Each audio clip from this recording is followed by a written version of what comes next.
मला वाटतं आज अतिशय महत्त्वाचा दिवस आहे।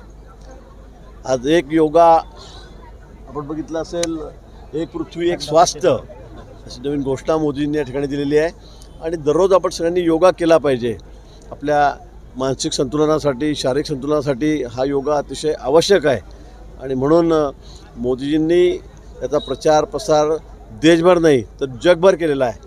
आज संपूर्ण जगामध्ये बघतात आपण आज योग दिनाच्या निमित्ताने सर्वदूर योगा केला जातो आहे, पण दररोज योगा म्हणजे जवळपास आज 180च्या वर देशांमध्ये हा योगा जाऊन पोहोचलेला आहे।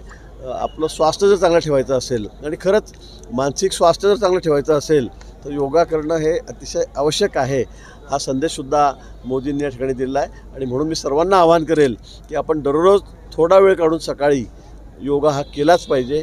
आपली शरीर प्रकृती चांगली ठेवली पाहिजे, खानपान चांगलं ठेवलं पाहिजे। मोदींनी ज्याप्रमाणे आवाहन केलेलं आहे, कारण मोदींचा भर हा योगावर खूप मोठ्या प्रमाणामध्ये आहे।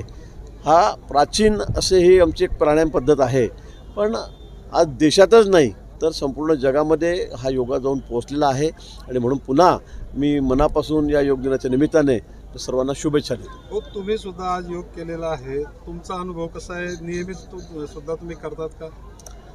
मी योगा आज केलेला आहे। मी योगा खरं सांगतो मी फार करत नाही। मी दररोज 7-8 किलोमीटर पळतो, मी जिम करतो, मी वेट ट्रेनिंग करतो। मी लहानपणापासून कुस्तीगीर आहे एक चांगला, मी कबड्डीचा खेळाडू आहे आणि त्यामुळे मी व्यायाम दररोज करतो, पण योगा फार कमी करतो। म्हणजे प्रामाणिकपणे सांगायला काही हरकत नाही, पण निश्चित आता मी योगाला सुरुवात करणार आहे, कारण आता वयामानाने सुद्धा फार वजनं उचलणं, वेट ट्रेनिंग करणं हे फार योग्य नाही। त्याचा सल्लाही मला अनेक डॉक्टरांनी दिलेला आहे, तज्ज्ञांनी दिलेला आहे आणि म्हणून मी आता दररोज योगा करण्याचा प्रयत्न करेन।